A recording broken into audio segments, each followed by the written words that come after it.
Well, Cook Islands Prime Minister Mark Brown says he welcomes a shift in attitude from developed partners, including the US and China, as world leaders focus their attention in the Pacific.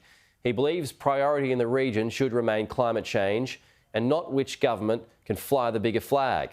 Our New Zealand Bureau Chief Jessica Maggio travelled to the Cook Islands to meet the Prime Minister. For the past 12 months, the Pacific has had to ramp up its defence against the role of political pawn between developed countries. Well, it's certainly currently a very contested area. Cook Islands Prime Minister Mark Brown says any influence in the region should only be collaboration, not competition. Not just a presence that shows that they fly the bigger flag or that they have the bigger say. A presence pertaining solely to the needs of the Pacific. In the priorities that we've identified, not priorities that developed countries have told us these what your priorities should be. We are able to articulate what our priorities are. Those priorities centred around climate change and COVID recovery. The Pacific has shared an almost 7-decade relationship with China, 25 years in the Cook Islands.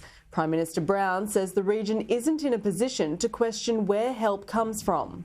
Right now, if someone is there to offer a hand, help, Pacific countries will be willing to take it.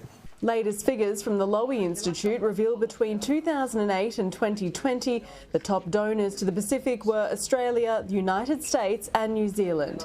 Funding from China has steadily declined, funneling primarily to Solomon Islands, in a deal that's raised concerns about security in the region. I'm not surprised, that some of the member countries have differing views from others in terms of relationships with China, for example. That is their right and we respect that.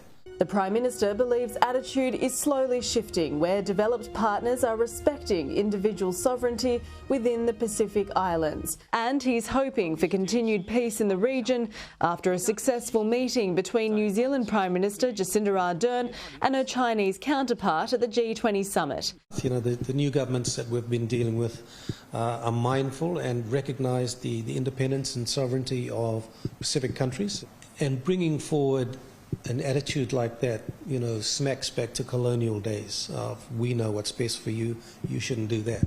And if you start talking like that, then all you're going to do is create a bigger fracture. Jessica Maggio, Sky News, Rarotonga.